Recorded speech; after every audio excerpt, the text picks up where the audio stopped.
Ladies and gentlemen, it is Spoilerin time. And on today's episode, we are not only going to spoil Transparent Episode 1 from Amazon Prime instant video streaming service, more words, but also The Shield, Episode 6 of Season 3, Fargo, Episodes 4 and 5, and Roberto Villegas, because he hasn't seen any of this. Yep. We're going to spoil his reactions to having everything spoiled. And as long as we're spoiling things, why don't we spoil my sense of justice with that link you just sent to Ken from Chicago that gives the actual statute that says that apparently plugging in your cable box is theft of services. Son of a bitch. Sorry, man. Really now? That was not meant for you. I'm sorry. Who would have thought that would have been illegal? Hey, man, let's start with Transparent. Spoiler alert. Holy crap, I love this show. From the font choice. And the opening videos of children at the awkward stage where they're figuring out what it means to be a young man or be a young girl, with fashion choices that transform over the years when it's more acceptable for boys to wear poofy, billowy clothes versus more manly, whatever. Like, there is an elegance to everything about this show that is utterly captivating to me. And as we hinted at earlier, the whole show's about the difficulty of Jeffrey Tambor coming out to his children as being transgendered. We assume transgendered. Right now, all we know is that he dresses up as in women's clothing. But in the meantime, there are echoes of that, as you have what I assume is his oldest and most responsible daughter talking about her experimentation with same-sex relationships in college. Spoiler alert, there's a highly sexually charged moment where she's reunited with her old flame and ends up making out with her right in front of her dad as he walks into the house. You have the youngest and most irresponsible daughter who... it's hinted at she has some kind of proclivity for I assume light BDSM is what it looks like right now. And you have the middle child, this guy, who is a talent agent who's sleeping with half of who I assume are the double clicks. Whoa. Like in my mind, No, don't do that. That's all. It's always the double clicks. It's the double clicks. It's the double clicks. No. I haven't even watched this. And I'm saying no. And but yet there's a very light. There's no specifics given. It's just an odd scene where there seems to be some kind of fetishization client relationship he has, where he goes to someone's house and adopts a highly submissive pose to an unconventional looking lover. Everything about this, of everything, the thing I love the most is how real all the interactions felt. That scene where they're eating barbecue and Jeffrey Tambor almost comes out to them is so spot on and so believable and so 100%. It was like Bonnie was walking by the room and could just feel the electricity from whatever this was. And I was like, hey, I think Jeffrey Tambor might be about to come out as transgender to his children. And that's all I needed to say. And it electrified everything. And she was stuck there for 10 more minutes as she put off everything she was supposed to be doing. Loved it. Loved everything. Loved it. It's a great show. You know what's funny is I absolutely adored this show. I thought it was so well constructed, so well written, very well acted. I'll say so well acted because I don't want it to sound like I'm in any way deprecating that. When you said I loved everything from the opening video, I've forgotten that the opening. I was like, oh, okay, this looks a little boring. Seeing the it's going to be a show about a family, so let's show some family videos at the beginning. That totally bored me. But I quickly forgot about it. And I forgot about it till you mentioned it, because from the instant we get the guy lying in bed with the woman, and later I forgot that was one of the band members, because it was just such an intimate moment of, like, you know, people like waking up together, and then you go to a contrasting scene of, instead of an intimate loving moment, you've got the longtime married couple where, like, did he just leave without saying goodbye? And the kids are going crazy and everything. And you're right, Brian, everything about this is real. Everything about this feels verite. And yet this whole time, and then we mentioned this on the main Cordkillers show, you know that it's called transparent because Jeffrey Tambor is going to come out to his children as trans, and you're waiting for that to happen. And so when the phone rings and it's like, oh, wait, it's my dad. You're like, oh, he's going to tell her on the, oh, wait, no, he's not telling her on the phone. Oh, is it going to be a conference call? Oh, no, because she's already talked to him. And now she's saying that they're going to go over to, oh, so there's going to be a dinner. And you're absolutely right. That dinner is just this rising mound of tension where they're arguing and talking about the barbecue, and very obviously a family. And you can see him like losing it. And you're like, here it is. Here's the point. And then he backs out of selling the house, right? And you're like, wait, well, when's he going to tell him what's going on? We don't have that much long. And then all of this other subplots that you described so well, Brian, of the sexual weirdness of the family, which I think are obviously meant to be a counterpoint. We mean no judgment when we say sexual weirdness. We'll say well, I don't mean weirdness as in like it's behaviors. Wrong. I'm just saying everybody's got their quirks, and if anything, they're meant to highlight that Tambor's quirk is probably the more mundane of all of them, right? And so you have all of them converging until the big one, right? Where the woman who is like in the family with the guy who left without saying goodbye, and you can tell that their relationship's just kind of like, maybe treading water a little, and she reconnects with an old friend who is a lesbian, and then they start making out in their dad's house because she brought her over there to see it because their dad said he was going to sell it. And then he walks in dressed as a woman. And that's the end of the show. Like, I'm like, that's how you revealed it. It's brilliant, because I'm like, are they even going to reveal it? Are they going to hold me till next week? No, they didn't, which is the right move, but they didn't do it in a way I expected. And it wasn't just, oh, I'm waiting for that moment. Like, they have all of these other brilliant vignettes brewing with all of the children. The ex-wife and her whatever's quite wrong with her new husband, Ed, as the youngest interacts, and her ex-wife, who's clearly angry with Jeffrey Tambor, and for reasons that we're all about to understand. For whatever reason, my guess is that he was, fairly, closed off from her, that made her so angry, and she's a very talkative type. Like, I've seen that interaction, and it's like, meanwhile, you got this tuned out husband who's there, and then, who may or may not have some kind of Alzheimer's or early onset or whatever, or maybe he's just in a loveless marriage and doesn't give a rat's ass and decided it's better to tune out during all just that. Not say anything anymore. Because I've seen both of those. I've seen both of those. And that's such an interesting situations. character, right? Because he's lost his words.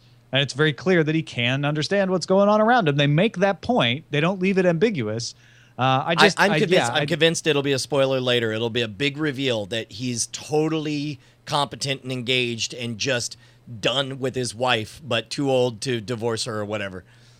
I think that it could go either way. I think that if he's not, that's just as poignant. That she, who was caught in this somewhat loveless marriage, maybe there was love, but not the kind of love she expected with Jeffrey Tambor, is now caught in a different kind of loveless marriage because of even sadder reason. Like, he's just not capable, or maybe that's the point. Like, he's not capable for a different reason. It's just, there's so many deep, well thought out, well acted, and well written threads going on. I'm fascinated. There are two things to say. The support group moment, as it pans around the LGBT group, I thought was fantastic, because I don't know if it was playing on stereotypes in our mind or if it was doing an excellent job of portraying characters that resonate with us individually, but I felt like I had met most of those people.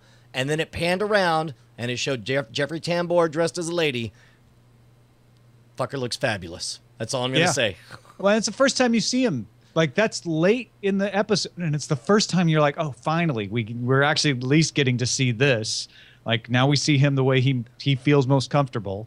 Although they teased it earlier when they show him going to sleep, kind of in a moo in some. Yeah, it could I I don't know. I've seen older guys wear kimonos and they're not in any way transgendered or cross-dressing or anything. Plus also, like, there was a bit of cross-dressing he did in Arrested Development that I felt like sort of paved the way for some of this imagery, which is why he's such a natural fit for this.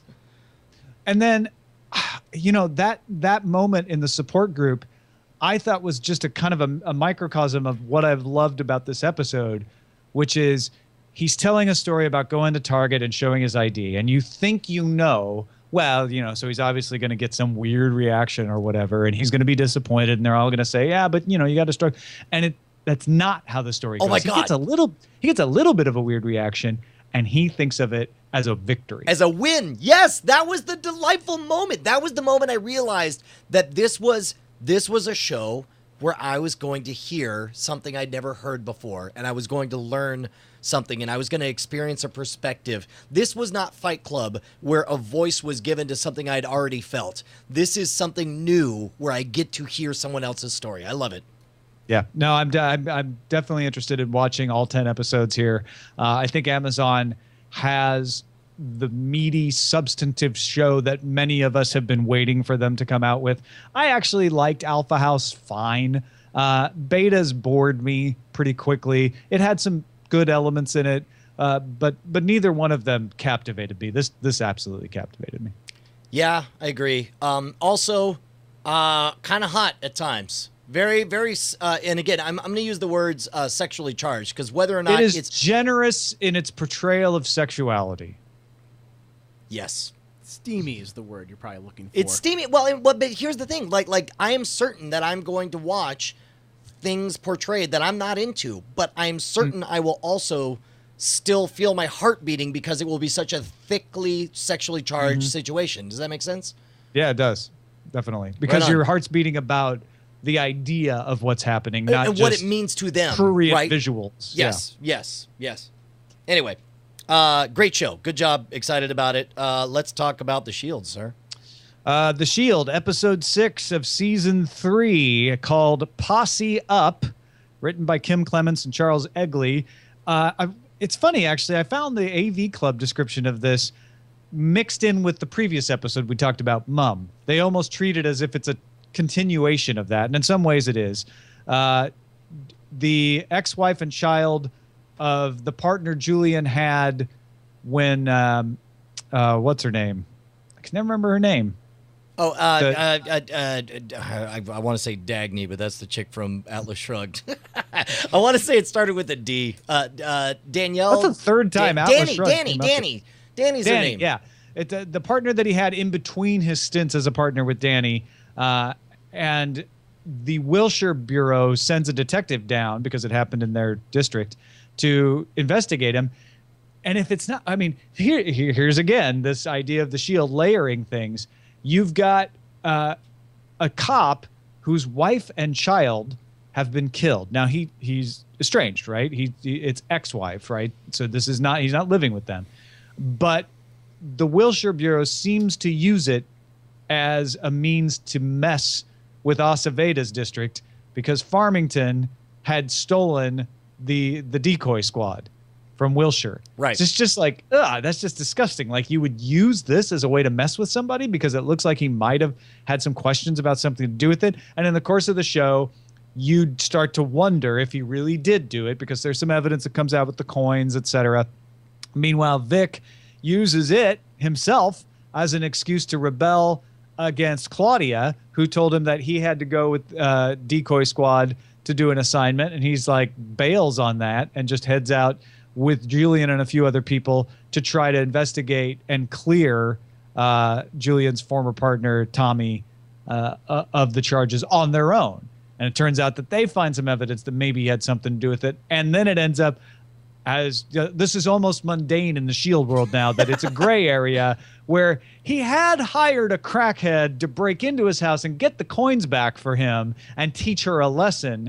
But he didn't ever expect that that guy would go back. And of course, he's a crackhead. So he went back and tried to get more stuff and murdered the wife and the child. And that's just the procedural element of this. There are still lots of reverberations about the incident with Aceveda. There's the fact that because he's so nervous, he won't do the press appearance, and he makes Wagenbach do it. And Wagenbach is doing a press appearance about a different case, which is that sexual predator who preys on the elder women we've been talking about for the last few episodes. And he uses it as a chance to pull some psychology and call the guy out, thinking it'll draw him out into an appearance with a reporter. He gets stood up. The guy uses it to embarrass him. But Claudia steps in and is like, hey, you know what? This is a win for you because you now know a whole lot more about this guy than you did before. So, did this feel like a denouement for last week's episode, or was there Maybe anything this bit, time yeah. that really kind of like got you Oh, I punched forgot up again? about Vic making Shane do the undercover to catch the gay prostitutes. Oh, there was a subplot about that. That was the assignment that Claudia had Vic on, that Vic bailed on. Was protecting the gay prostitutes from being beaten up. There had been a string of beatings. So Shane has to do the undercover work. And there's this beautiful scene where he's being Shane and like, you know, suckers, whatever. And then they start talking cars.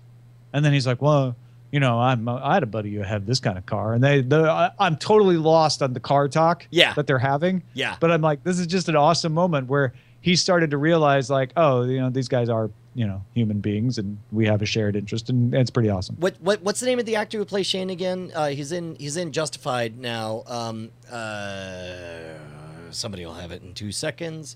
But at any rate, Kurt Sutter does Sons of Anarchy. He makes an appearance on Sons of Anarchy as a transgendered male to female person, and he nails it, dude. It's amazing. Walton Goggins, that's his name. Yeah, thank you.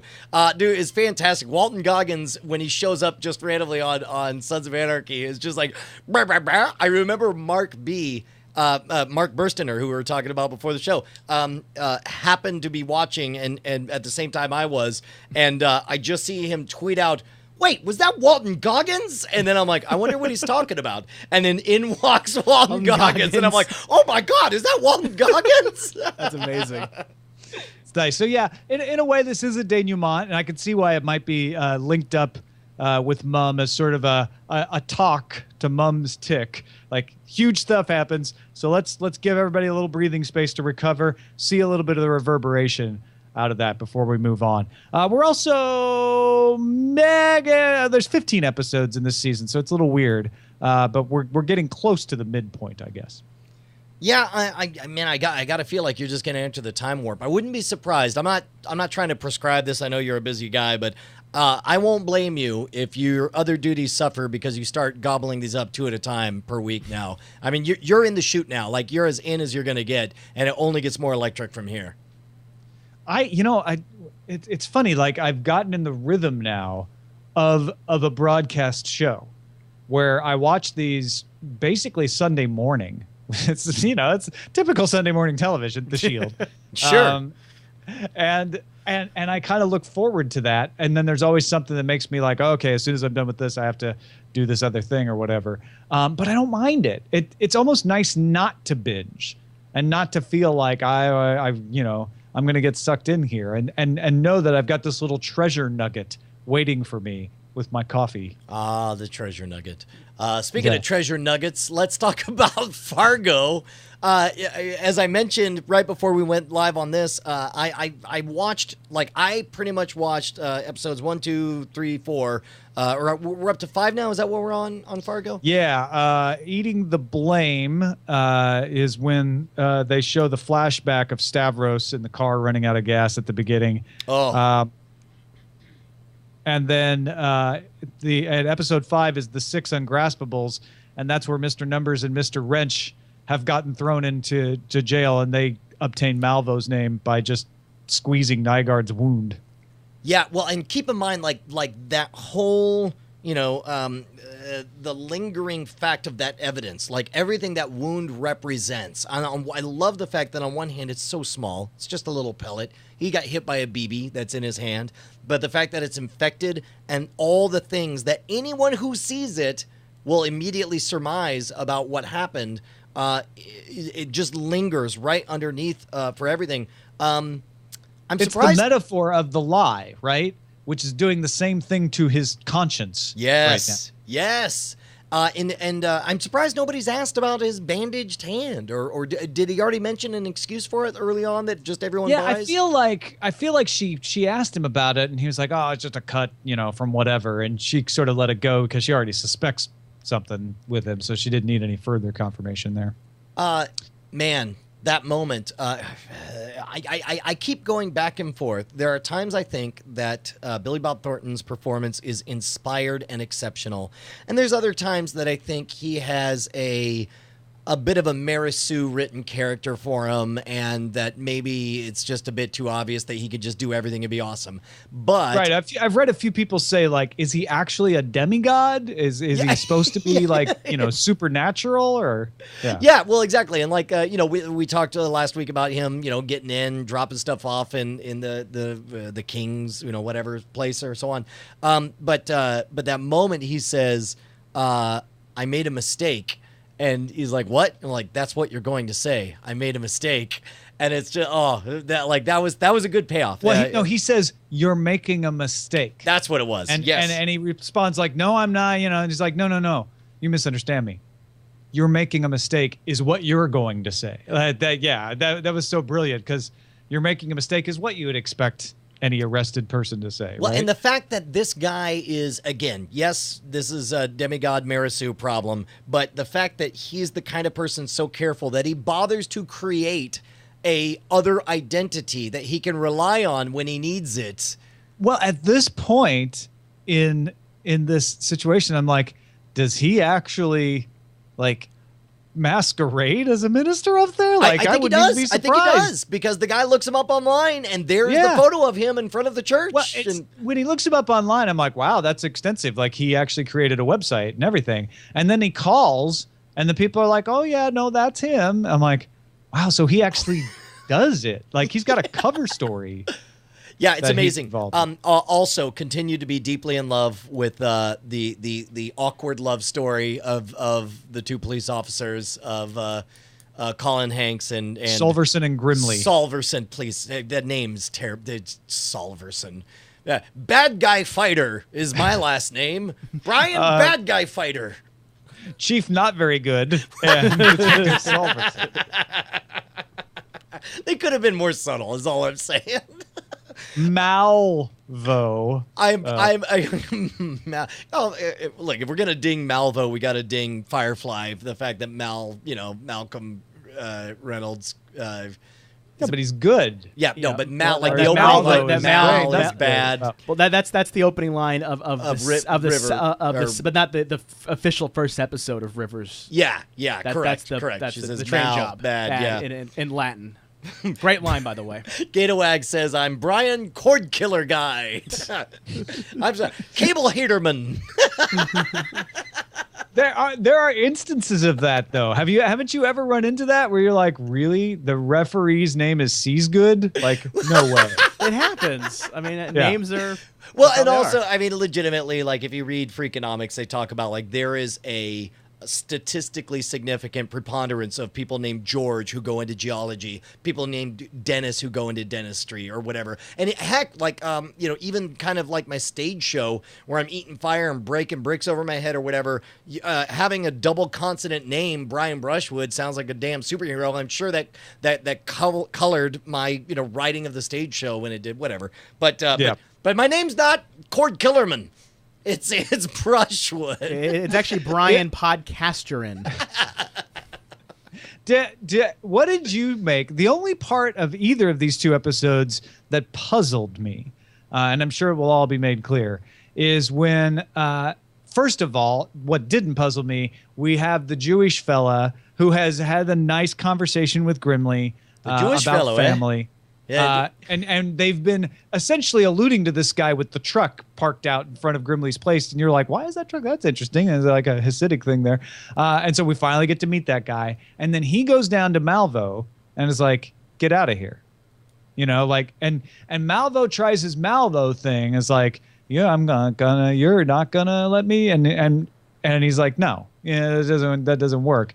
And then Malvo basically makes a threat, right? Instead of playing mind games and getting the guy to do what he wants, he's like, well, he won't do what I want. He won't leave me alone. So fine, I'm going to say you've got a second story window, and I know how to get in and kill your children, essentially. That's interesting. I feel like that's kind of a back to the wall move that he would make. I feel like he's so competent at everything else, at his mind games, and he always knows he can rely on direct threats, that it's a sign of weakness to him or for him to explicitly feel the need to state it. I could totally see that. Yeah, so it made me wonder if he is also a demigod, or or if it's just like, oh, he's the pure character of the neighborhood. Oh, crap! We did not talk about the fact that the grocery store king got his fortune by finding the money from the first movie. That's oh, right. Yeah. No, so that was brilliant, right? So he finds the money that was thrown out of the car. That's an amazing little touch. Well, not thrown out of that was buried, because you remember, it was buried. That's right. He buries it and marks it with that little shovel with the ice pick, yes, which we should have seen coming. Yes. When we see the ice scraper framed in the earlier episode, but I certainly didn't. No, it was great. That was a great surprise moment. Well, and then that whole storyline has now essentially solved itself, right? The crickets came, the plagues, all the Adderall has been consumed, and he's given in and given the money back. And of course, he locked up the Always Sunny guy in a closet. It also seems, because Solverson comes in with some unambiguous evidence that Saul Goodman can't ignore anymore, and Goodman, and now he's like, well, I guess we better talk to him about this. Are we halfway through? There's 10 episodes. I think okay. First of all, I guarantee you, and I might be wrong. Somebody out there has already watched all these, and they're gonna laugh at me. But I see no way. This is not a true detective. This is not a one story per season thing. This is a Breaking Bad style show that's just gonna end with everything more cliffhangery and more tightly wound at the end. And that's what has me so excited, is that everything seems to be wrapping up. And we're only halfway through. And you're right, this isn't True Detective. Like, I don't expect it to be wrapped up in episode 10, and it feels like it's almost wrapped up now. So either it's going to be really boring as they string this out over the last 5 episodes, or some crazy stuff's about to happen. It's times like these that you need to remember that it's actually produced by the actual Coen brothers, and that there are certain standards of quality in storytelling and of twists and pivots that you can expect from a certain level of talent. And I'm highly that's confident. Don't get us wrong. We're not trying to say the Coen brothers write and direct this. We know they don't, but they're the ones that are producing it. And so therefore they're saying, look, you guys are going to do all this, but it needs to meet our standards. And they have said, we were blown away at how well this met our standards. Yeah. Well, I don't know if wait, are they saying that? I guess they have. Yeah, I read an article where they were like, we entrusted these guys because we thought they could do it, and they really did a great job. Yeah, no, well, and plus whatever it is they're doing is close enough to the Coen brothers brand that they're putting their name on it. So that's good. Yeah. Noah Hawley is dude. I'm excited. We finally did Cordkillers, which means I get to go and binge on Fargo and Transparent now for next week. Yeah, no, absolutely. We'll try to coordinate how many to watch. I've got a little more looseness in the schedule. You know, it's funny. I meant to mention this on the main Cordkillers episode, but with TV returning to its fall season, there's Gotham and Agents of S.H.I.E.L.D. coming back, and Once Upon a Time had its premiere, et cetera, et cetera. It's interesting of a choice for Amazon to bring Transparent out now. You would think they'd want to put it out in a downtime when there wasn't a lot of competition, but they're like, people are into new shows right now.